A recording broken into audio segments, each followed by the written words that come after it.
Welcome to the Limitless Outdoors podcast, brought to you by Eberlestock. Today, I am with Adam and my brother Colton, and we are going to be kind of walking through what happened on Colton's once-in-a-lifetime sheep hunt in some of the gnarliest, ruggedest, most beautiful, I don't know what else to describe Nastiest. it as. It's just a nasty place in the Middle Fork of the Salmon in Idaho. And we're going to be talking about some of the adversity, some of the things that we didn't expect, some of the cool stories that didn't make it onto the video, and all sorts of stuff today. So we're just going to kind of have about an hour and a half conversation about that sheep hunt and some learning lessons and what the Lord showed us over that time. So guys, Yeah. You ready? Yep. Ready. Definitely. All right. So Colton, why don't you walk us through maybe your desire to hunt sheep and how many years you've been applying just to get a sheep tag? So I've been putting in for about 10 years. I had a couple breaks in there that I didn't put in, but since Justin took his sheep 10 years ago in 2012, I've wanted to draw a sheep and go into these areas, and I always went for the one that had the highest draw odds, and that was 27-1.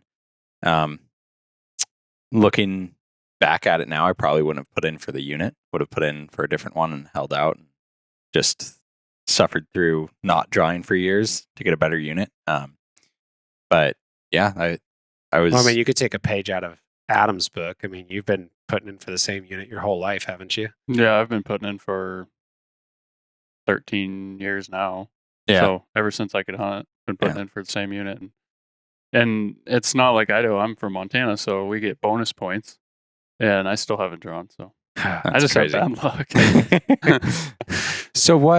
So you saw this unit highest draw odds, and you've been putting in for. I mean, there was a point where the draw odds were like 1 and 2.5 per residence. Yeah, and I still didn't. That's draw. how low they were, and you Yeah. couldn't draw it to save your life. Yeah, so couldn't draw it to save my life. Back when I first started putting in for it, it was like 1, maybe 2 sheep get killed out of the unit. Now it's 6. Last year, I think it was 7 sheep got killed out of the unit.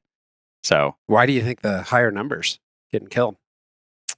information is more readily available nowadays. So the biggest thing I would say is that guys that have gone into the area, they have killed things. They share that on social media. People reach out to them. They talk, converse, figure out where the animals are, and it's narrowed it down a lot.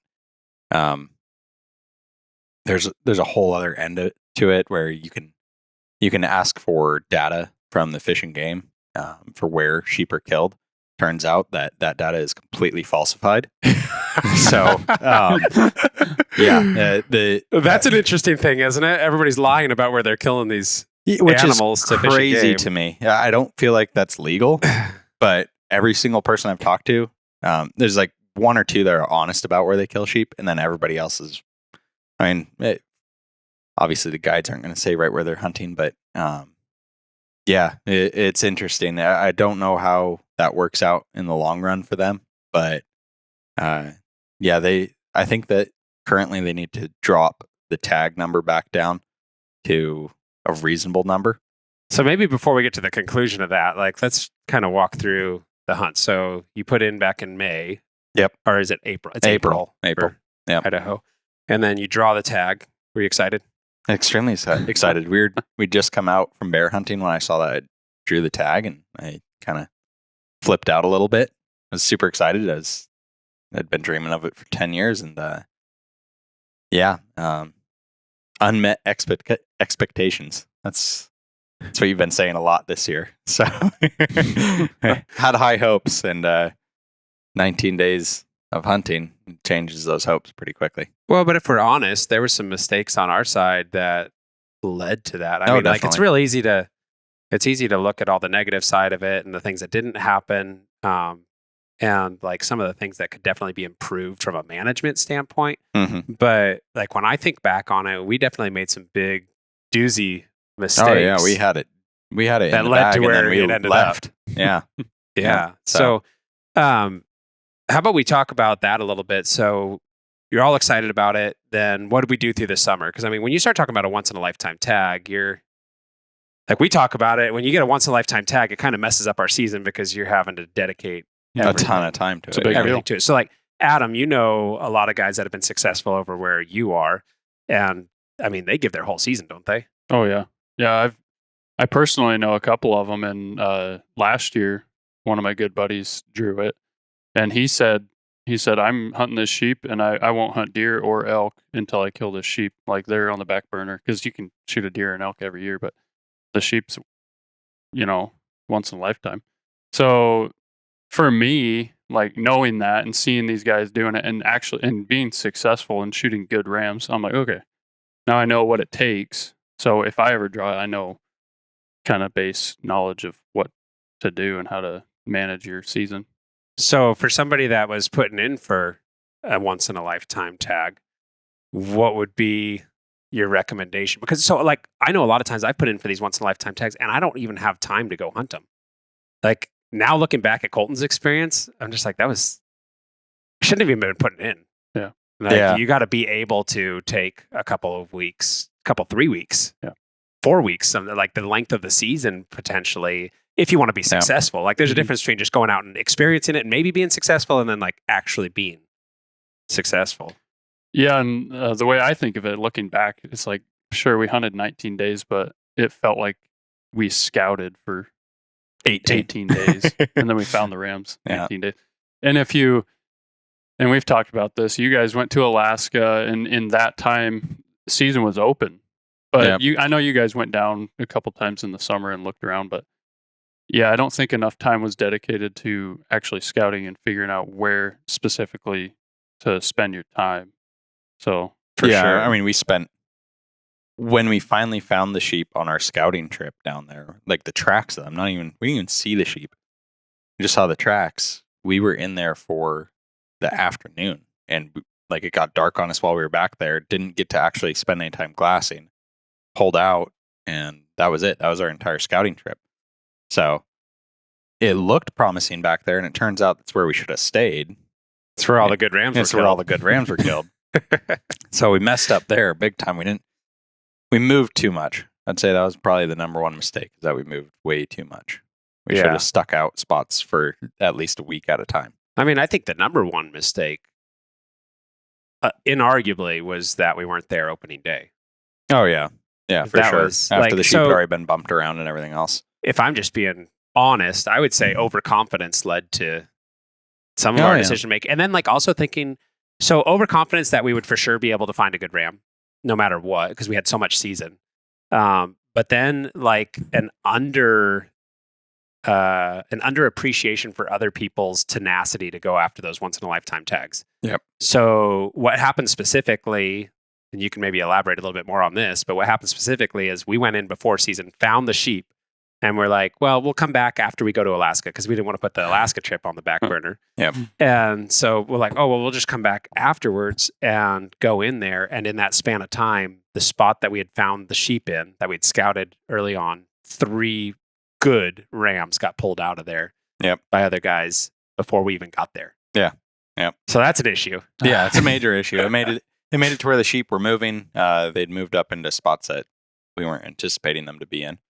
We even bumped a couple of them. Never got to see them. But yeah, it's we definitely went in there with different expectations of how it was going to go, for sure. So I heard a pastor once. His name was Mark Driscoll, and he's still pastoring now, but he went through some difficult struggles in his leadership. And what he said, though, has always stuck with me. He said, God's plan A is humility, and his plan B is humiliation. Yep. And I thought, like, that just applies to everything. I was Billy Moles. You guys, I think, know Billy. Yep. Guides in Alaska. He's killed so much stuff. He's got so much experience. He was sharing a story the other day about how he went coyote hunting with these guys, and they call the coyote in, and it comes in at 90 yards, and he rushes the shot and shoots. And this is after days of coyote hunting, and they didn't get anything. And he rushes the shot, shoots, and he hasn't missed forever, but he misses this coyote, and he let the whole team down. And he was just kind of sharing honestly about his pride. He's like, I was overconfident. Yeah. I knew I could pull the shot off, like no big deal, but my pride led to the disappointment of the entire team. Yeah. And so that theme, I've been just really kind of thinking of that circling around the sheep hunt, because like from my standpoint, as I said earlier, I would say a huge amount of our shortcoming on the sheep hunt was our pride in thinking like, and we have been good hunters. We have been successful. We've turned up stuff in every situation. But we didn't take it seriously, and we weren't humble in that sense. Like, we need to, everybody's told us this is a hard unit. In fact, Shane's even hunted it. He killed a ram out of there after 2 weeks of hunting. Yep. Mm-hmm. And I just see this huge theme of just humility because it's so important for us as Christians, especially to walk in that humility and not just think everything's going to fall into our lap, not think everything's going to work out, even though it has, just to be kind of sober about it. Yep. Approach when you have something so serious as a once in a lifetime hunt, to approach it seriously instead of cocky and arrogant a little bit. Right. Yep. So that was a huge lesson for me. With it. But so what led to your thoughts specifically about like, why didn't we hunt opening morning? And it was one of those things where we love Alaska. I don't know. It's interesting. I was excited for the hunt, and after the hunt was all said and done, I can't say that I love sheep hunting. Like, I like where they live, but I don't think I love sheep hunting. I love going up to Alaska. Alaska is just an incredible place, and you get quiet and you're enjoying it. What didn't you like about it? Like what part of sheep hunting? What part? Because this is your first real experience, like actually hardcore sheep hunting. What didn't you like about sheep hunting? The lack of animals. I mean, just in general, like not just the sheep, but the lack of any animals in the area. Like that could be more. That's kind of more unit specific, though, to where you were hunting for sure. Oh yeah, for sure. That definitely is. But like where we were at, it wasn't like we were glassing over tons of different animals and looking at bulls and looking at a bunch of bears. I mean, we saw some bears on the first spot that we went that first week, but after that, I mean, we saw that one small mule deer buck up there. You and I did. But then after that, we never saw another mule deer buck. We saw very few bulls running around, saw very few sheep in general. I saw a bunch of ewes and lambs towards the end of the hunt. But overall, it was just very desolate there. So as far as that goes, that was a major thing. Like it's one thing if you're out there and you're enjoying it and you're looking at animals and you're having fun talking about them and possibly even chasing after them. But when you're just grinding it out and you're not seeing anything, that takes a toll. Maybe just for more clarity then, because I think there's a difference between like, I don't like sheep hunting, and the unit I was in was not ideal for sheep. Yeah, I had a bad experience. Yeah. I had a bad experience. Yeah. Well, because and we've talked about this before, and I feel like you're a little, you kind of got a little bit of a bad taste in your mouth. That whole thing. Mm-hmm. Some of it our own decisions. Some of it just like you said, like it was just, that was the big thing for me when I was in there. I was like, this place is a dead zone. I've never seen anything like. I was hiking with a rifle in my hands. I was like, there's no doubt I'm going to kill a big mule deer today. Never even saw a doe. Yeah. I mean, it's wild. It was crazy. Yeah. It was very, very desolate there. So like from your standpoint, Adam, what did you think about the desolation, like the animal population where during that time of year in there? Going into it, I expected better. And it's the most desolate and most lack of game I've ever seen in an area. Like we've always been really fortunate to kill nice animals in a short period of time. Like we might spend 5 days on a hunt and we all tag out, and we've been fortunate that way. And then we go here and we went days and days and days without seeing a single living animal. That's and crazy. I just could not wrap my head around that. And so, yeah, it's very eye-opening looking at that versus what we've had before, and being thankful that all of our hunts aren't that way. That's a good way of saying it. Yeah. So like, let's maybe kind of timeline it a little bit though. What were some of the highlights of it going through? Like, so one thing I think of from the highlight for me anyway was flying. I love flying in that country. Oh, yeah. But the other one's the fishing. Like the fishing was pretty incredible. Yeah, on the main river there. When we went scouting, fishing was phenomenal. But I didn't get to do a whole lot of fishing after that. point. We did a little bit down at Loon Creek. So, but Adam did more fishing than I did overall. So You caught some good Yeah, cutthroats. I spent a couple days, well, a couple afternoons, I guess, fly fishing on the main river, and yeah, it was exceptional. I mean, just good sized trout. Golly. You know, good size good trout, sized you know. trout. No, I Yeah, mean they were okay. in They all- were okay. in Yeah. all honesty, I think the biggest one I caught was like an 18-inch cutthroat, which was But nice and Well, that's a fat. big- yeah, Yeah, that's that's a big. big. I mean, that, on a fly rod, that's a good fish. Yeah.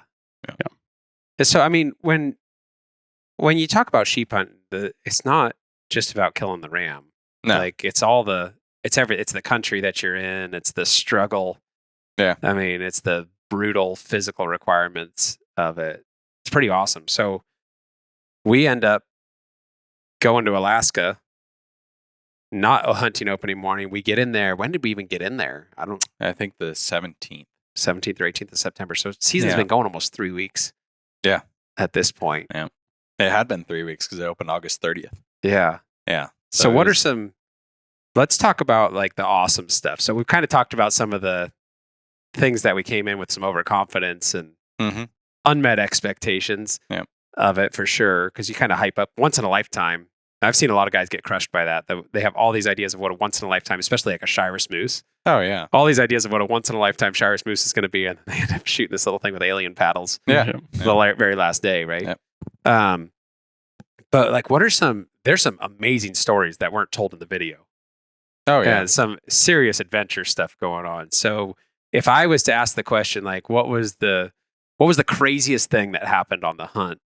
Well, I'll have Colton first and then Adam. So like, what craziest moment on the hunt for you? And it might be the same thing, but The craziest moment of the hunt was the rafting down the river, especially once Adam and I decided that we were both going to take the boat and the sheep and the horns and all of our gear out after the 19th day. That was the 20th day out there, and we were floating down to the Flying Bee. now when you say raft, you might want to define that for people that are listening right now. So, yeah, we stuck 2 grown men, a full sheep, and a bunch of horns in a raft that was no joke. I don't think it was 6 feet long. No, Tell It us- might have been 6.5 at best. Tell the but- story of the rafters asking you about your raft before they'd seen it. So we'd killed the sheep, and we're sitting there, and we'd just gotten up and we were packing up all our gear, and these guys come up. They'd just rafted down these big, beautiful rafts, had tons of space. There were Yeah, 3 it's pretty guys, 3 guys, huge rafts. They were fine. They just kind of float down the river, and water pushes them down, no problem. And they come up and talking to us. And I'm asking them about the rapids that are coming up. I knew about a couple of them. I knew about Tappan, and I knew about Cove. I knew those 2 were bad. Tappan Falls. Yeah, Tappan, Tappan Falls. It's not a rapid, it's Yeah, falls. and Cove Creek Rapids. And I'm talking to them about it. And they're like, oh, yeah, those are the only 2 that you have to worry about. And I'm like, so there's none others, right? Yeah, you're fine. And they're like, what kind of raft do you have? It's a Hydroforce. And I'm like, not familiar with that rafting brand. Like, oh no, it's a Walmart tow behind boat. Like, it's the same company that makes your inner tubes that you tow behind boats. Hydroforce. Like, So they go up to their boats, and we get done talking, and Adam and I drop down, and we're loading everything up into the boat, and they come by, and the only words out of the guy's mouth were, "Are you guys going to be okay?" And they just floated by speechless. And long story short, we were anything but okay. That raft, it was all right when it was just me in it, and we portaged around Tappan Falls and Cove Creek. But there was a mini rapid before Tappan Falls that in that boat. Did they And neglect to mention that one? They Oh, yeah. neglected to mention the mini one that was before it, which in that boat was not mini. In that boat, it was Magnum. it was treacherous, to say the least. So I went through that one, and I asked him what side to portage around, and he's like, "Oh yeah, just go on the right side." Turned out the right side was the rocky, nasty side. It was a cliff going down. But I couldn't get back across the creek, so we portaged around this nasty side. keep on going. Poor Adam walked 30 miles on this trip.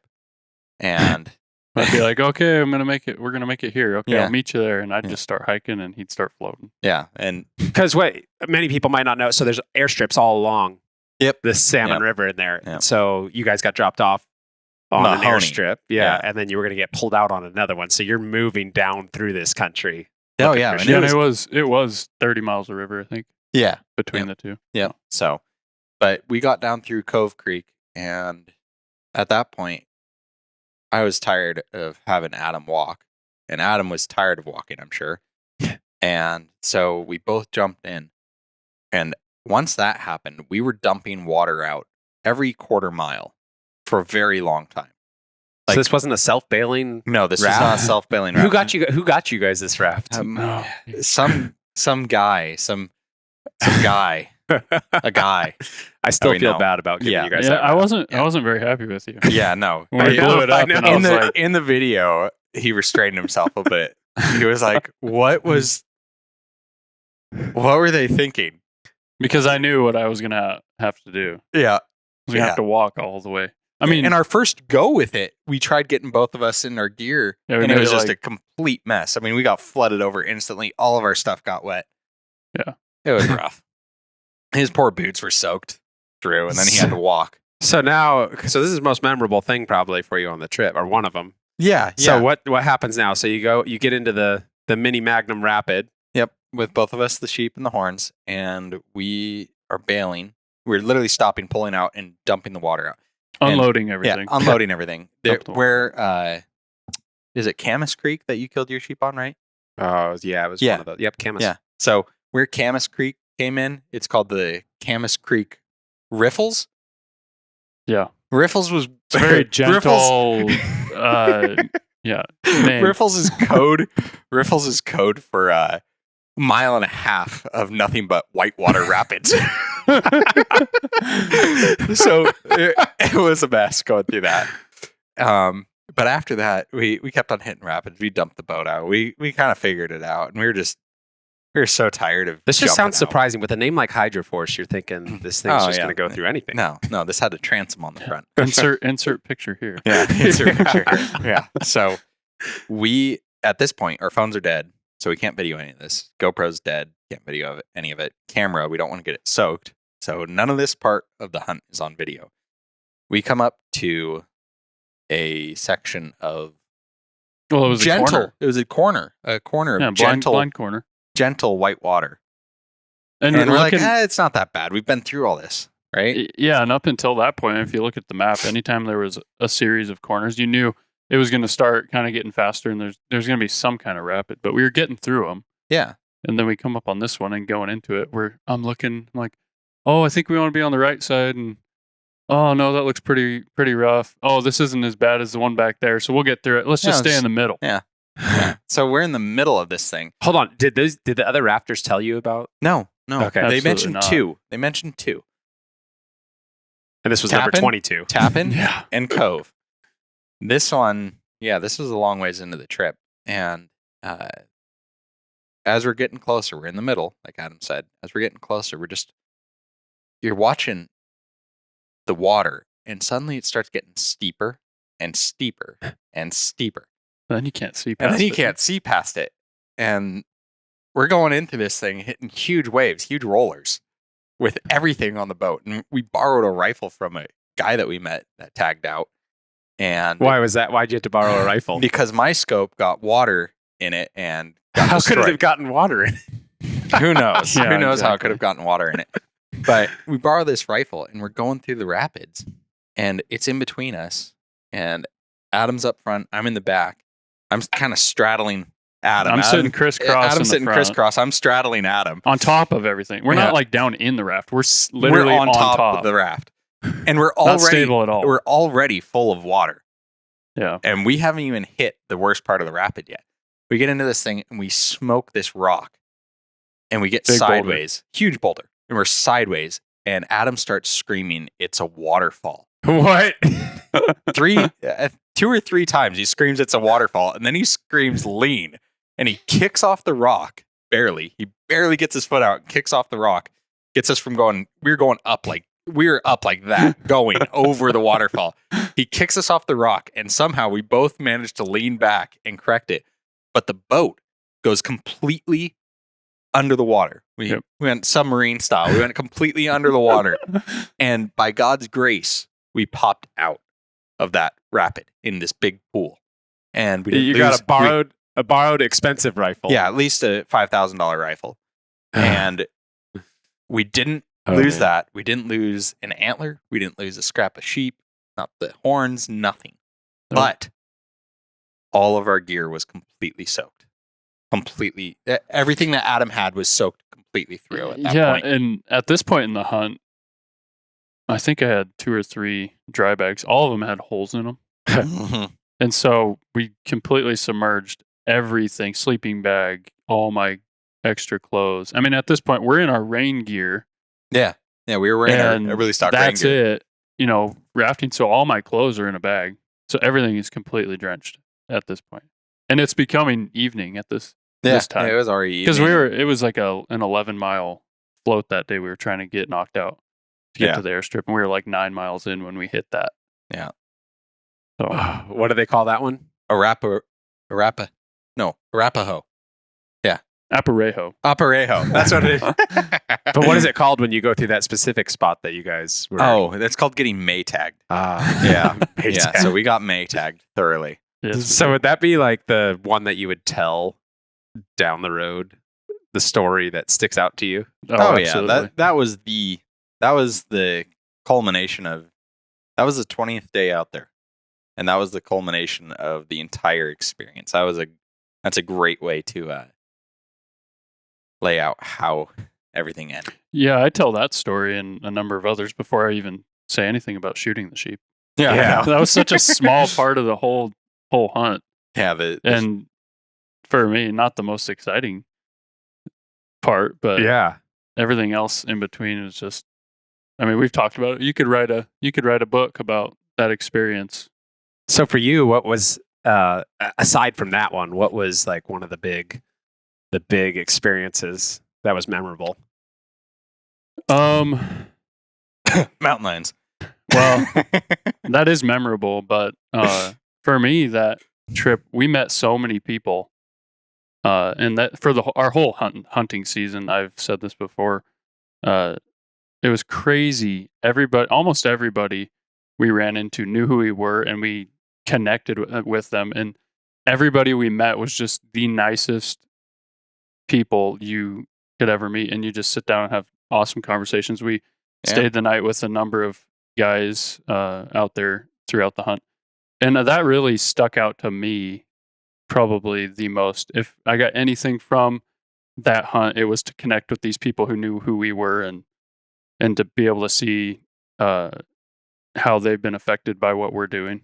That's cool. And it was awesome. I mean, we met Wade from down in Salt Lake. We met the guys from Boise. We met another guy from Cascade, the backcountry pilot. This guy's flown into every single strip that you can think of in Idaho. I mean, he literally wrote the book on it.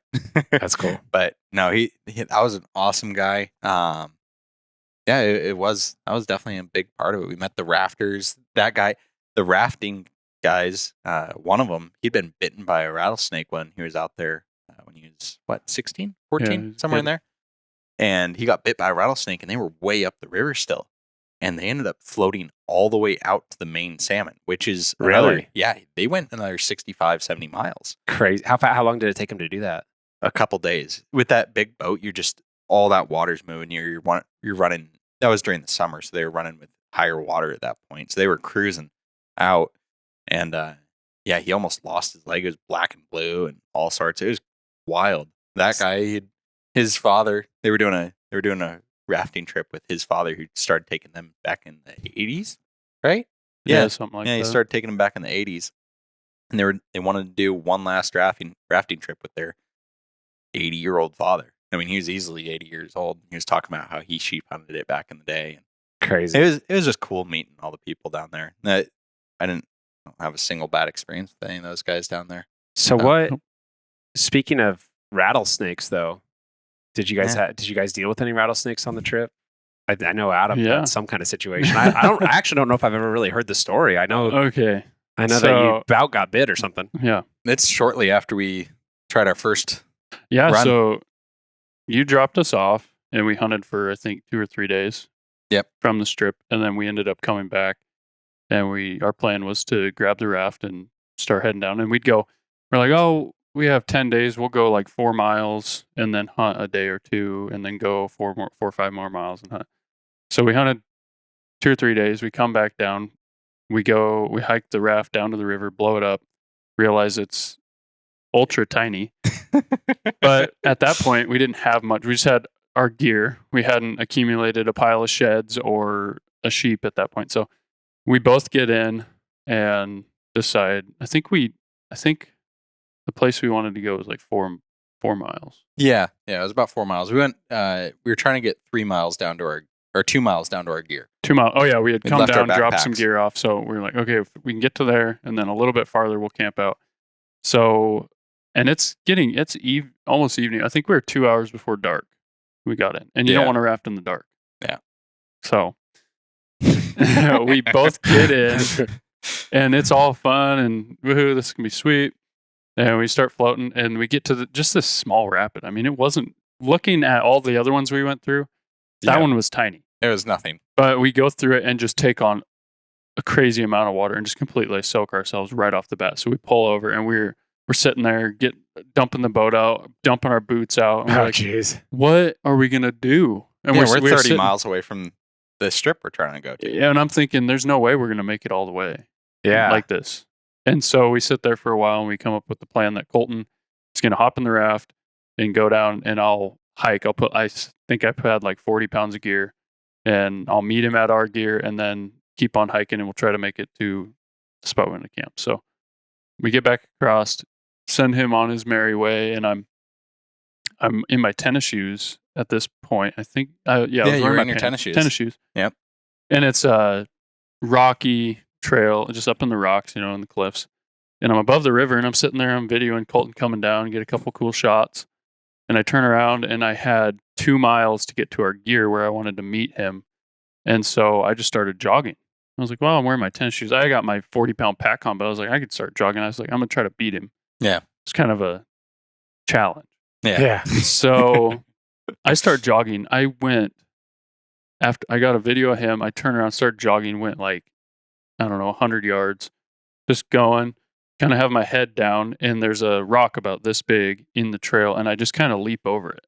You're jogging, you just kind of boop, hop over it. Well, I hop over it, and I look down, and here's a rattlesnake coiled up on the backside of this rock. And I didn't even know this was possible. But I leap over this rock in midair. I leap again. He double jumped. I double jumped because I see that I just catch a glimpse of this rattlesnake as it actually struck at my foot. And had I not double jumped, I think it would have got me on the cap. So I get over it, and this is the first interaction I've ever had with a rattlesnake. We don't have them up here, and I don't spend a lot of time down there that time of year. So I turn around and my heart is just pounding. What in the heck just happened? And it's sitting there just, rattling and hissing at me. And I ended up, I don't know how people feel about this, but I ended up killing it because I wanted to take it home and, have something to show for this. So yeah. I ended up killing the snake and I grab it and I still had like a mile and a half to go. So I'm scared. I've heard that after you kill them, they can still strike you. Yes. But I had hit it in the head with a rock. And so it was I was like, I don't know. I don't think it could still bite me. So I had it by the tail and I was just walking with it, kind of holding it out. How big was it? That was a Okay. good size. Pretty snake. good size. Yeah. Oh, so it wasn't like a little baby. No, or No, anything. I this think is like I think it had 10 Yeah, it had 10 rattles. Rattles, or wow, whatever. yeah. So I Yeah. guess that's how you age them. Crazy. Yeah. So that was a good sized snake. And so I'm jogging to our gear and I beat Colton. Yeah. He's just coming around the corner and I beat him.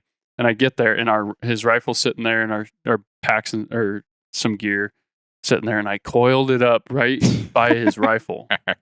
And it's still That's funny. and it's still like moving because it's nerves and stuff. Yeah, what's It's up with still that? They moving. still move. That's creepy. So I saw that on coiled it the up snake. and it's still moving and he comes over and I'm just sitting there That's just fun. hanging out and we're talking. And he's like, okay, well, let's load this stuff up and then let's go another 2 miles before dark. And it was about an hour before dark. So he turns around and he goes to reach down to grab his rifle and just jumps up, snake. And I couldn't even hold it, and I just started laughing so hard. immediately. And he's like, I looked up at one point and I thought you were carrying something, and you even maybe thought it was a snake. Yeah, I even thought it was a snake when I was going down, but it'd been like over half a mile since I'd seen him, so it completely left my mind. And yeah, he set that thing up, but the thing about like I get that people don't they like rattlesnakes and don't kill them and all these things. This one was living in the trail. We had just walked over on that trail, just back the other direction to go get the raft and all the gear and stuff. And we knew more people were going to be walking down this trail. So like when you have a poisonous rattlesnake that's living on the backside of rocks and one guy gets lucky and doesn't get bit, it's like you should probably remove the option for people to get bit by a snake. Yeah, in that specific place. I wouldn't want It'd be nice if the guy before you had removed it, right? Right. Yeah, do unto others, like Jesus says in Matthew 7, do unto others as it's you like want done to you. It'd be like leaving a or loaded for you. It'd be like leaving a loaded gun on the backside of a rock, and every time you step over, it goes off. So I'm always worried when we're in that country that I'm gonna be hiking up a hill or something and go and stick my hand, because we're climbing up those rocks constantly. I'm worried about getting hit in the face or that'd be bad. Yeah, it'd be really bad. I mean, Shane last spring almost got bit by that rattlesnake. Same kind of thing. We were just walking down the hill and it struck at it was ready to strike at him. He almost stepped on the thing. So gotta watch out for you. You got rattlesnakes, and then one of my favorite stories that came out that I know isn't in the video. Yep. Is when you were at Whitey Cox's. That's how you say it, right? Whitey Cox's. Yeah, Whitey E. Cox. Whitey E. Cox's grave. Yep. Isn't there a hot springs there? Yeah, there's this hot spring in nice hot springs, right? Nice, decent, real decent. So there's what happened in that hot springs, Colton? Well, there's this grave, and an awesome grave. I shared his story recently. He's a World War II vet. He was this guy was a precursor to the Special Forces. He was an Alamo Scout. Saved a bunch of guys from over in the Philippines. Really? Yeah, crazy. Absolutely crazy. This guy lived a wild life, came back, his mind caved in on him, he died. Anyhow, his grave's sitting there, and right next to him, right next to where he's buried, there's kind of a hot spring pool. It's like the tail end of the hot spring. You wouldn't sit in that one. That one's pretty gnarly. Adam asked, he's like, you sit, after he went by, he's like, did you sit in the one right next to the grave? It's like, no, that thing's... It's a mud hole. It was a mud hole. Okay. Yeah, you don't sit in that one, but there's another one up above it, and it had a nice gravel bottom in it, but there's a little bit of algae and stuff. I was like, it's fine, whatever. It's hot. It's a natural hot spring. And this was the morning after the morning after the rattlesnake. Yep. So that's where we camped out and we were soaked. Oh, okay, gotcha. And so we laid all of our stuff out that night, and then had to wait for the sun to come up and dry it out. So yeah, that was a struggle. Yeah. Anyhow, so I go over to the hot spring first thing in the morning. I'm like, this is gonna be nice. I'm gonna just sit here and look up on the mountain, see if I see anything. Just kick back and relax a little bit. About 5 minutes goes by, and I start feeling this weird burning sensation. I start feeling pain all over my body. You're gonna feel a little pressure. Yeah, a little pressure. Pressure feels a lot like pain. Yeah, I'm like, this isn't. I've never had this happen in a hot spring before. I was trying to figure out what's going on. And I sit up a little bit. I'm sitting in my underwear at this point. I sit up a little bit. I look all over my body, and there's these microscopic red dots moving all over me. Everywhere. It sounds enjoyable. Yeah. All over. Literally everywhere. I have these things crawling on me. And I'm just feeling this biting and all this pain all over my body. It's like being on fire almost. I'm like, what is going on? I wipe them, and they're coming off a little bit, but they're stuck to my hand now. I can't get them off of my skin. And they're like biting me all over the place. They're in my hair. They're everywhere. So this is like 7:30. Are you wallowing in this hot spring? You pretty much. Yeah. So this is like 7:30, 8 o'clock in the morning. I jump out and run barefoot down to the river. And the river's like, it might have been 30 degrees, the water temperature. It was freezing. 30. You realize 30 degrees is below freezing, right? Okay, it was not 30 degrees, Like but it 40. was like 40 degrees. Let's call it 40 degrees, Uh, which is a major temperature shift from hot spring to ice cold, nearly ice cold river. So I'm down there and just scrubbing myself and taking a bath in the river first thing in the morning. I come running back over to Adam, and I'm not wearing any of my clothes. I separated all my clothes into a separate grocery bag, and I was like, I need you to try and get the rest of the red mites off of my back. So he's like, he's checking it and making sure nothing's on me. And I want to check you for ticks. it was horrendous. And it turns out that these things are called red spider mites. And when they bite you, they're trying to lay eggs in you. Your immune system has to kill them off from inside your bloodstream. what? Yeah, dead serious. I'm not even joking. So these red spider mites, they're absolutely horrendous. There's a list of hot springs throughout the West, Idaho in particular. Go through, make sure you know which hot springs have red spider mites. This one turned out to be the worst one in Idaho. The premier destination. The premier red spider destination mites. for red spider mites. Impregnating you with their eggs. Yeah, absolutely horrible experience in that hot spring. But then we found the ultimate hot spring shortly thereafter. And Adam doesn't go on hot springs, but he actually went in this one. Wow. Even though I just had the worst experience of my life. Yeah. So you had mentioned earlier, like the people in the backcountry. Like every time we run into people in the backcountry, they're awesome people. Mm-hmm. Like it's kind of like it just draws that type of person. Mm-hmm. And so, but the one thing I was thinking of as you were talking about that is like you go back to Whitey E. Cox. Yeah. And like he was another one of those people that probably if you'd run into him back there, we would have just got along awesome with him. And that's just like over all these different generations. Then he actually died in a mining accident, right? Yeah, the mine caved in on him. Okay. Yeah. So But then, so like even go back before that. So one of my favorite things about that country when I was spending time in there is we'd hiked up from an airstrip, and there were a ton of Native Americans in that country. They were the sheep eater Indians. Yep, the Tukadika.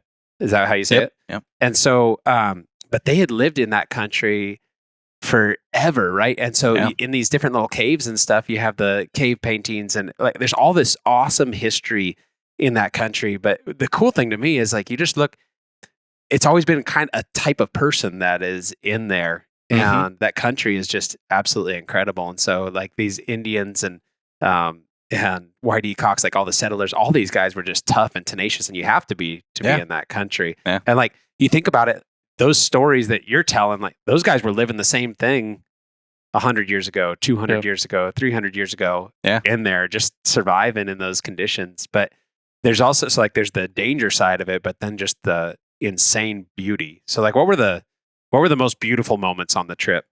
Would you say like just pretty vistas, things like that? That morning that we woke up in the back of Marble is pretty cool. Yeah. I'd say the mornings and the evenings just moving around every night. You're never staying in the same place more than one night. And so just getting to see those different views and waking up, you're already up there and just sun's coming up over the mountains and just getting to see the different views every day. And even though there wasn't any animals in it, it was beautiful. And Shane and I talk about it all the time. Oh man, we've stayed in some awesome places together, just in the mountains. You know, every place is different. But I think that was the terrain and just the beauty of it all was. And very untouched ground. I mean, outside of the airstrips and the there were some outfitter trails from way back when in that country and old prospector trails.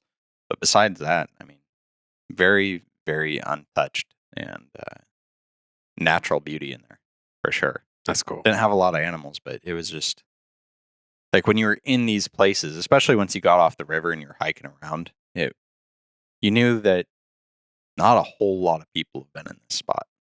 Like you're seeing something that it takes a lot of effort and time to get into. And I mean, at one point we were 20 miles away from the airstrip. So you're 20 miles away, that's there's something majorly ways. lost in translation because you watch these videos and you see, man, the country looks steep, it looks rugged, But there's something so lost in translation with video and reality, because that country is, I mean, it's brutal. Like, Oh yeah. Mm-hmm. and we have been a part of taking several different people in, like in very, like whether it's bear hunting, elk hunting, whatever, in some of that country, some of that steep breaksy type country all over the place. And nobody is ever prepared. Like I've met very few people that are prepared for it. They get in there and it just beats you down. Mhm. And I mean, even being in shape, after a couple of days of hiking in there, you're wore down. And so you guys, at 19 days, how many days was the second run? Because we went in 2 different runs. Second run was 11. 11. Well, we were actually 12, out there for 12 12 because days. with the final rafting. So how are you feeling physically? Like, Great. by the time Actually, you're we done? were feeling pretty. We weren't feeling that bad at that point. We the day that we realized the scope was fogged in, that was a pretty rough day because we had literally just taken off from the strip and we were planning on doing a loop, and we were going to go for 7 days. okay. So we had 7 days worth of gear on us, and we got up, where we camped, we were almost 3,000 feet above the river. And where we found out that the scope was broken was about 2,000 feet above the river. What a mess. So we kept going because we figured, hey, we might be able to find something from up here. It was a cool ridge. But yeah, I mean, that country, it's really not about how, I mean, being in shape helps, obviously, but it's more than that. It's Mental. wanting it. Yeah, it really is mental. It's you have to be willing to push yourself as hard as you can. So how did that work on the trip? Okay, so I was with you, I think, the first 5 or 6 days of the trip. Yep. And then, like for me, mentally, it was discouraging to the point you're just like, what? Yeah, what are we doing? Am I just wasting my time? What Yeah. are we doing? So you start getting 14, 15, 16 days into the hunt. You still haven't killed a sheep. The end of Still haven't season is seen a only ram. 3 or 4 days away. Yeah. What's going through your head at that point when you're like, but now my once in a lifetime opportunity that I was so sure I was going to smack a big ram on. Yeah. Like now it might just end. Mm-hmm. I might I go mentioned home. it a little bit in the video that I thought at that point I think we were at that point 3 or 4 days from the end of season. And I was just floating down at that point. Adam was hiking. I was like, I've realized that this might not happen. Like it actually might not happen. I might not kill a sheep in here. And it was strange. I started just accepting the beauty of the spot, the location. I want to float that river again just because it's so incredible. Like the things that you see and Would you upgrade from the Hydroforce? I if would we were to- upgrade from the Hydroforce. Not a I'd want chance. one more person to be able to be in the boat with me without flooding it every quarter mile. But no, it I don't know. You kind of at that point you're just living out there. So it's we were looking for sheep, but there's so much else going on.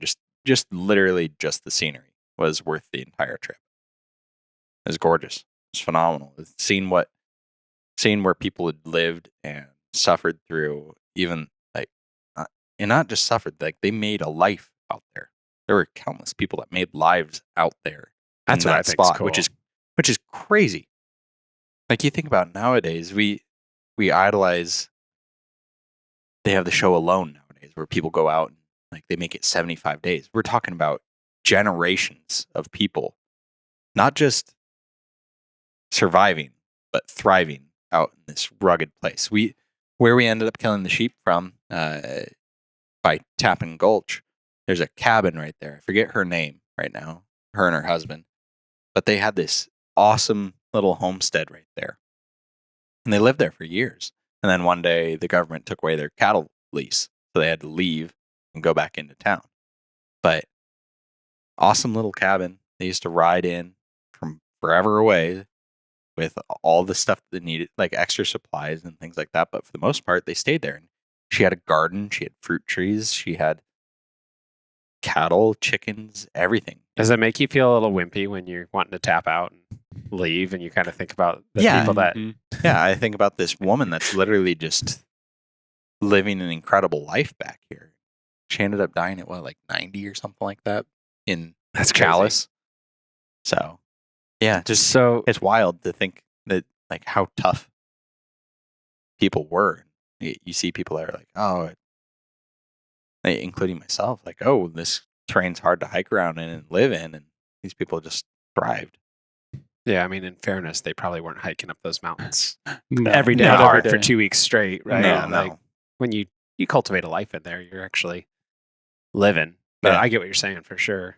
What about you, Adam? Like mentally, okay, so here's the craziest thing. You're the one with the tag. Oh yeah, and this guy's just being dragged So- with me. Adam's out there, support, help. Yeah. Like what goes through your mind? Like, was it a waste of time? Do you start feeling like it's a waste of time? It's hopeless? What do you think? Honestly, yeah. I'd be lying if I said I didn't think that. And it wasn't every day. I'd have days where it's like, man, this sucks. We should just the day the go scope home. broke, that was a bad day for both. Like, of us. what's the point of even being out here? Like, at this point, let's just go home. And yeah, the day the scope broke we were defeated. I mean, Colton was crushed. We're sitting there on the hillside. You have a rifle that doesn't work. Yeah. Like, if we see a sheep, you can't shoot it. So what's the point? Golly. Well, we And- tried everything to get that scope. Oh, to we work, tried too. everything, I yeah. cut into it with a Leatherman. I used a saw, and Yeah, cut a into hole. the scope, cut a hole into the scope, and jet boiled the scope, trying to get Get all the water out. the water out. And we figured, so we're 2,000 feet up from our 3,000 foot climb to where we wanted to camp, looking into this awesome basin.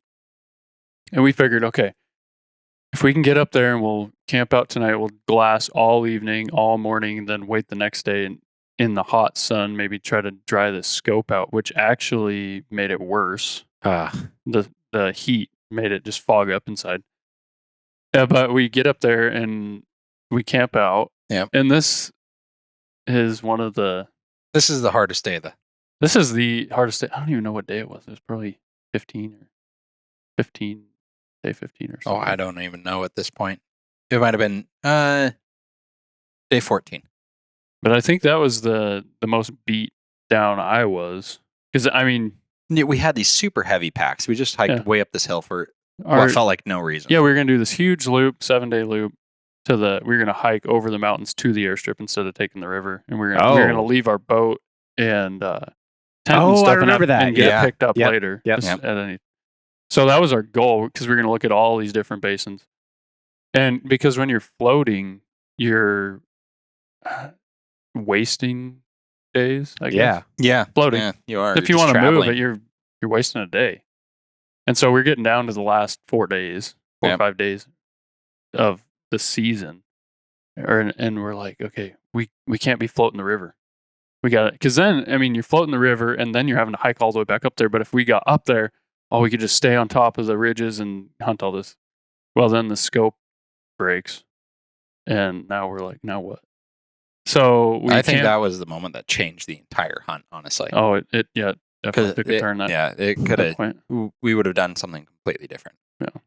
So But anyway, so one of the kind of cool stories was that night we get up there and we glass all evening. And it's nice weather, so we just throw our sleeping bags out on the ground. Well, neither one of us were packing handguns no, on this whole it's trip. too heavy. I mean, I'm like, oh, well, why? What's out here that I need? There's no grizzly bears, so I Yeah. don't need to pack Yeah. a handgun. So we had this rifle with a broken scope. And It's dark. the moon, well, no, the moon was out. Yeah. And it was bright. It was almost like you could just walk around without a headlamp. That's cool. So we go to sleep, and about midnight, I wake up and I just pop up, and I'm looking around, and Colton pops up, and I was like, "Did you hear that?" Yeah. And he's like, "Yeah." And I said, "You know what that is?" He said, "Yeah." I was like, "I know what that is too." He goes, "Birds aren't chirping at night, so there's something behind us chirping." Going. Yeah, kind of like that. And so we're sitting there, and the moon we're in the timber, but the moon's shining through, and you could kind of see.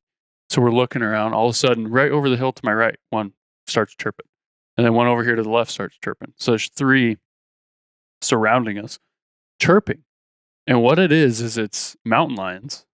It was a family of mountain lions. It's a family of mountain lions, and in my experience, I I think. Because you I do a don't know lot if of this cat. is You true. do a lot of cat. We do hunting. cat hunting. Yeah. And we don't necessarily hear that when we're cat hunting. The one time I heard it was actually in the summer. We thought it was a cow elk mewing. And so I went in to investigate, and it was a big tom lion sitting under a tree chirping. Okay. And so that's where my knowledge of it came from.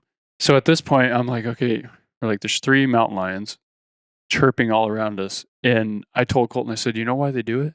Or you know when they do it? And he's like, when? I said, when they're hunting. And at this point, the rifle is leaned up against a tree, like 15 feet away from us. So we're just Yeah. laying there in sleep bags. I'm expecting at any moment just get pounced on. Yeah. That's awesome. So, I get up, Yeah. walk over to the tree, grab the rifle, and come back. And Start yelling, hey, get out of here. yeah, And then it went silent. As soon as we started making noise, it went silent. So then we're like, okay, now what? What do we just lay down and go back to sleep? So we laid down and fell back asleep somehow. And about, I think it was like 2 hours later, wake up and they're right there again chirping. Yep. Again, like 3 hours later. Yep. And so we get up and start yelling again and walk around a little bit and never saw them. And I figured with the moonlight, we would have been able to see them. And I even got my headlamp out and we shined it around, didn't see eyes or anything, and went to sleep and woke up in the morning and we were still alive and they weren't anywhere around us. So Crazy. that wasn't even the first time I dealt with a mountain lion on that trip. The time that we split up when you were down there, Yeah. I stayed up the night by myself, and that same thing happened to me. It was just one lion, and it was chirping. Well, and then so fast forward a couple weeks, you end up taking a mountain lion. Like, Oh yeah, so it was the year of the Yeah. mountain lion. Well, Yep. everybody I've talked to that has taken a mountain lion, like a lot of people this last year, they've been dealing with weird encounters with mountain lions. A girl up here had a mountain lion chasing a deer, and it turned towards her. Another guy down in Sandpoint, he was antler hunting, ran into a lion, killed it at like 5 feet. Yeah. So Crazy. Yeah, lions are just acting weird this year. Yeah. So Well, it was a weird fall anyway with temperatures and everything. was But so, all right, maybe we kind of get towards the end of this because I have some thoughts after you guys shared all these stories. But so it comes down to the last day of Yep. season, or it was the second to last day of season when you yeah, second end to up last day of finally season. finding a ram. I found him. So we got down to tapping on the third to last day. We got down in the evening and we had some food. Adam ate like 7,000 calories because we got a goodie bag from our friends down there. And then I hiked way up on the mountain. Adam was hanging out down lower, and then I hiked way up because I was like, I have got to get higher and try and find something up here. So I went way, way up on the mountain. I glassed over and I spotted 2 sheep working in a scree slope, and they were rams. And they were way the first, up there. way up there. These things were almost 4,000 feet off the river where they were hanging out, living. And they were up in the scree slope, and they were feeding in it and pawing in it. They lived up there they were up there for a few minutes, and they disappeared back over the ridge. So I went back down, got dark on me, and went back to Adam, and I was like, hey, found some sheep. So we need to get up on this hill first thing in the morning, and glass up there and try and find them again. Hopefully we do.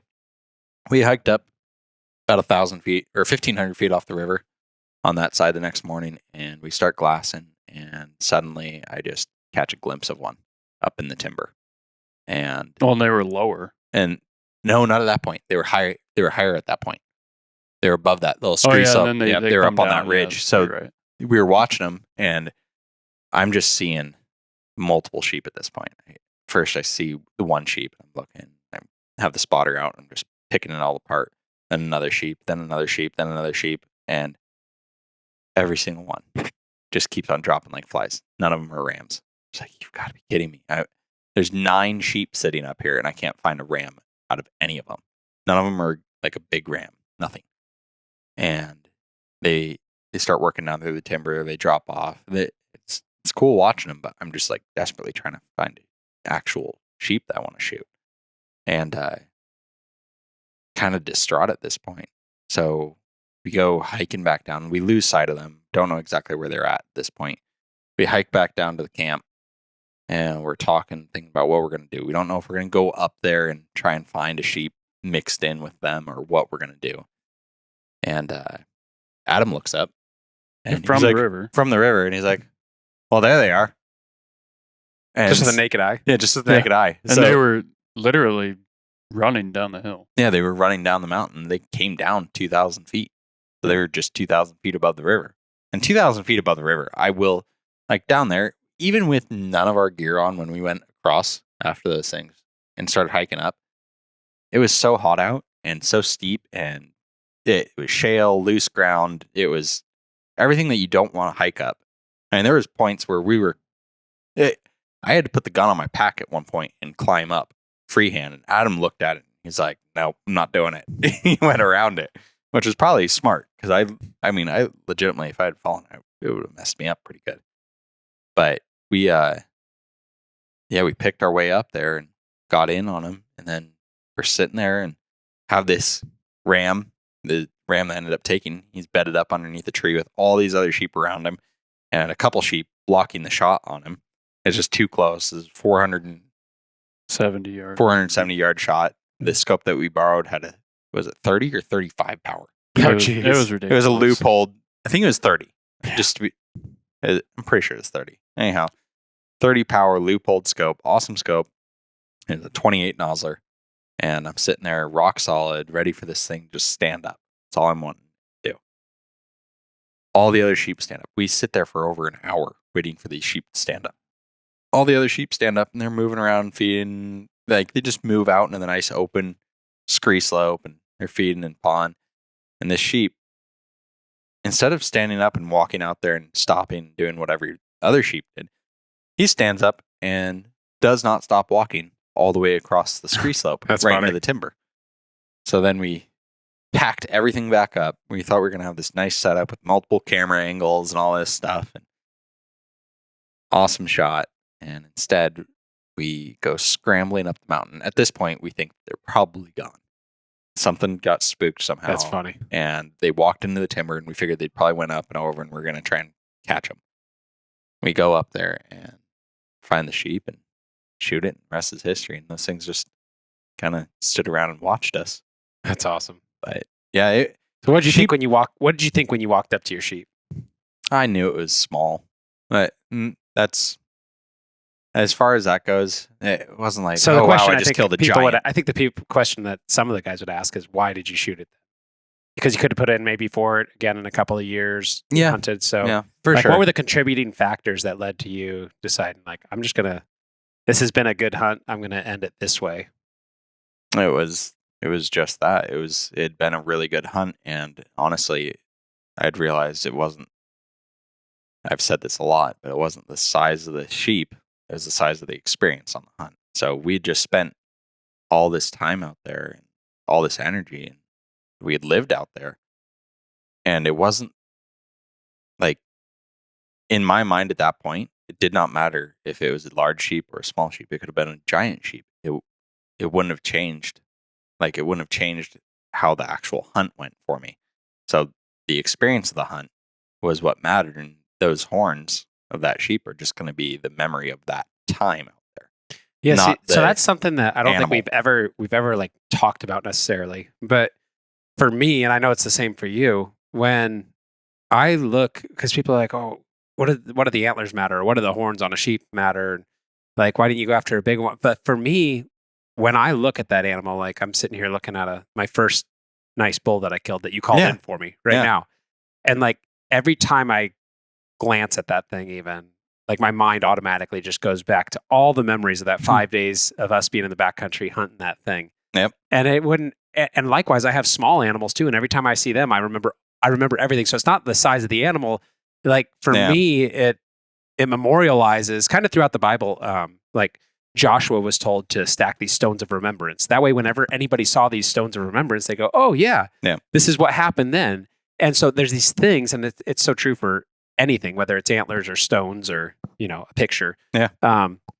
These things conjure up all these memories. And so I totally get what you're saying.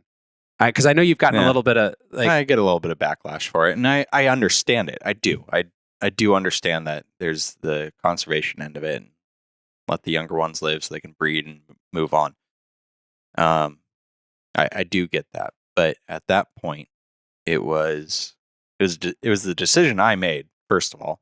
Secondly, it was that remembrance of the hunt. That when I look at that sheep, it is going to be all these stories coming back. Adam almost dying due to a rattlesnake. The hot springs, you busting your face the first time that we scouted out down there. Hiking up in all those mountains, seeing all the different animals that we did end up seeing. I mean, we saw so many lambs and ewes once we moved down on the river more, and we were hiking up into those drainages and saw a bunch of lambs and ewes, and I drank out of 2 different mud holes and learned that my filter didn't work. And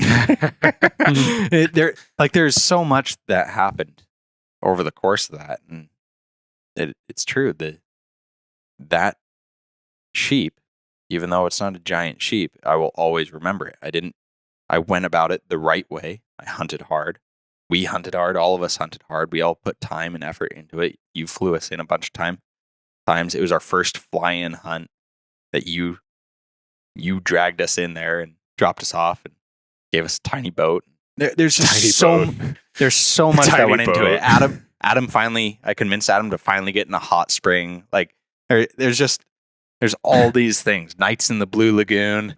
That just sounds terrible. I know. It sounds terrible. That tent. The Blue Lagoon. Yeah, but no, there's so much more to the head than the size of it, and we get messages both ways. A lot of guys, they'll ask us, "Why do you guys only kill bigger stuff?" It's like it's not true. First of all, like I don't only kill big things. There's a lot of smaller animals I've killed in my life. Some of that's a little bit subjective too, because like I would say I've never killed a big elk, and some guys would be like, "Oh, dude, you kill big elk all the time." Mm-hmm. Some of it's subjective because like I've never killed a 400-inch bull. That's a big bull. Yeah, and that's the thing.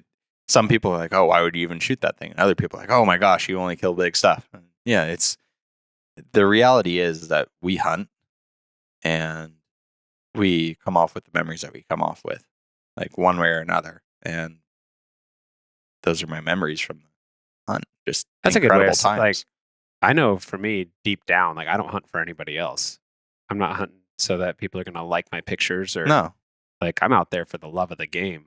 Mm-hmm. Yeah, I truly, and there's been it's dangerous because it's easy to judge anybody's heart. But the one thing that's true, I guess it'd be a better way of saying it. The one thing that's true is the people that we run into in the backcountry, we get along with awesome. And so I think that's that's something that's just kind of really surfaced for me as we're just even having this conversation is just like, for whatever reason you're out there, it just seems like enjoy it, embrace it.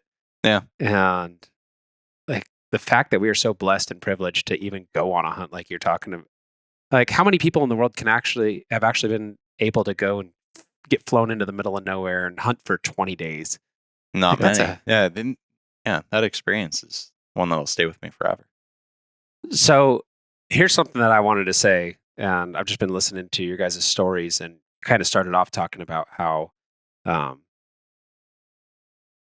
you didn't like sheep hunting. Oh yeah. And here's what I want to say is it's so easy for us to focus in on the negative things or like how it didn't live up to our expectations. But there's a verse that has really shaped me for a long time, and it's found in Philippians chapter 4. And I'm just going to pull it up real quick here. And this book of Philippians, written by the Apostle Paul, a man named Paul, and he was Saul before that, and he had persecuted the church. Then all of a sudden he has an interaction with God, radically changes his life. He ends up writing almost half of the New Testament, God using him in that way. But he writes this book of Philippians from prison. Yep. Right. And so and these prisons back then were terrible prisons and horrible places to be.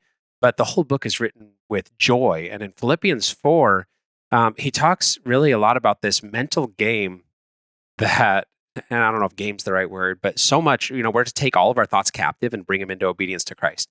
But when it comes to anxiety or negativity, Philippians chapter 4 has incredible insight to that.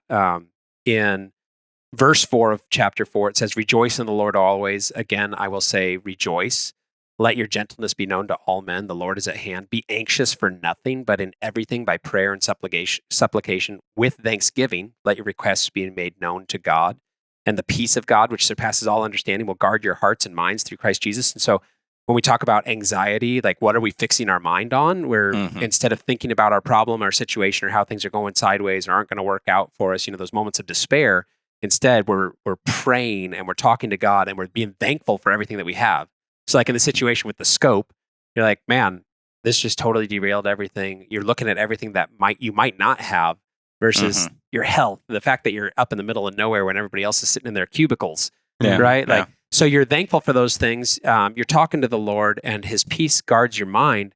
But then this is my favorite verse when it comes to situations like the sheep hunt. And I guess why I want to bring this up is because with all the amazing stories that you guys have told, like, I would hate for you to just kind of file that memory away as like sheep hunting's bad, because I think sheep hunting wasn't really for me. When you look at those stories, like where else would you have gotten those stories? You get those stories in sheep country, right? But here, check this out though. And this is an encouragement to anybody listening, huge, because sometimes we think about events that have happened to us and they didn't go the way that we wanted them to. And so we're like, oh, they weren't that great. I'd never do that again. But Paul says this in Philippians 4, verse 8. He says, finally, brethren, whatever things are true, whatever things are noble, whatever things are just, whatever things are pure, whatever things are lovely, whatever things are of good report, if there's any virtue and if there's anything praiseworthy, meditate on these things. The things which you learned and received and heard and saw in me, these do, and the God of peace will be with you. And so when we think back about hunts, when we think back about events in our life, like all that stuff, it's easy. Our minds are kind of wired to go to the negative. And like all of a sudden, you actually kind of get an unright view. I don't even know if that's the right word. You get a view towards it that's totally wrong. And it actually kind of robs some of the joy of the memory. Because like when I'm sitting around here and you guys are telling me the stories of your trip, I'm like, I wish I was there. Yeah. And I know in the moment, like there's a lot of stuff going on. You're just like, man, this is hard. This is whatever. But when we think about those things that are of good report, virtuous, that are praiseworthy, that are exciting, like you think about all those awesome moments and the memories, like lifetime memories that you're going to have. When we think about those and just focus on those, all of a sudden it goes from, you know what, it didn't go the way we wanted, for sure. Like no doubt about it. Like, and different units would have been cool.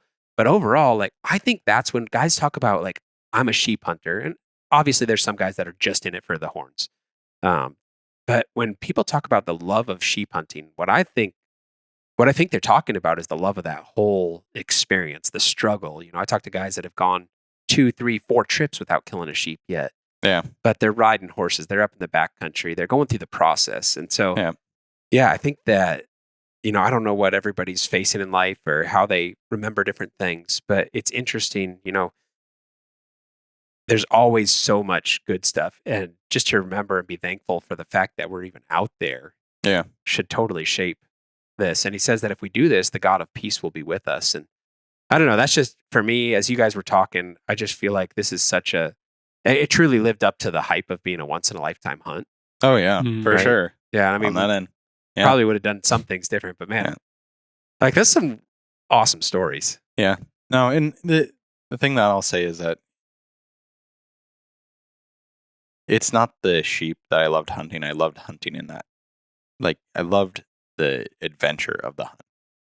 That's my best way to I can personally put it. It's I don't know. It's the old saying. It's the journey, not the destination. So the sheep was kind of the end of it, the destination of it.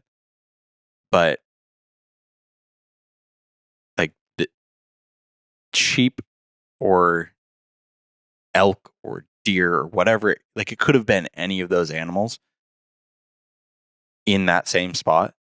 And maybe they wouldn't have been in the same spot, but we found mule deer sheds and some nasty stuff that you would think only sheep could live here. We saw elk living in things that you think only sheep could live here. And there's bears. And so when I look at it, the sheep dragged out the hunt for sure. It made it to where it's more of like the duration of the hunt was longer because we saw those other. Well, we didn't see a mule deer buck, so we could have hunted a mule deer buck in that country and for 19 days, gone for 30 days probably. And that's just the reality of it. Is that the area? It's incredible. It really is. That's what I started saying this year. Was it's not what the quarry is; it's where it takes you. Yeah, exactly. right? So Yeah. like one of my favorite days of the whole year was just walking around with a shotgun in my hands in Alaska hunting ptarmigan. Yeah. Like, so that's what it's all about. And I Yeah. think that's the heart of sheep hunting too. And that's Where why you we are. love bear hunting in the spring, because we're hunting sheep country. Yep. Mhm. Like, so Yeah. it's not necessarily what it is, it's where it takes you in that Yeah. whole journey and the memories that you make there. But I think that's a great place to wrap it up for Yeah. today. I think some awesome memories. And I know there's 19 days. We could sit here for hours and talk more and more about all the adventures and cool little things you remember. And I'm sure Yeah. I'll hear more stories over the years. But Yeah. that's an incredible adventure. And I just want to encourage anyone who's listening today, God has just an incredible adventure ahead of all of us. And I think a lot of times we're living within that, but we can easily focus on the negative side of things. And I just want to encourage you to read through Philippians chapter 4 as you go through these different situations in life where maybe you're anxious, maybe you're getting negative and depressed. Philippians chapter 4 is just a powerful, powerful passage in Scripture for that. And if you want a resource to help you learn how to read, understand God's word, understand who God is, why you need a relationship with him, how to have a powerful and practical relationship with God that actually changes your life, we have our resource, The First Mile, that we want to send to you absolutely free. You can go over to our website. It's www.limitlesshunting.com. Request a copy there. We'll send it to you. We pay for the shipping, everything. We just want to see you growing in your relationship with Jesus and experiencing the life and life abundantly that he has promised for you. Thank you guys for joining us, and we hope you'll join us next time.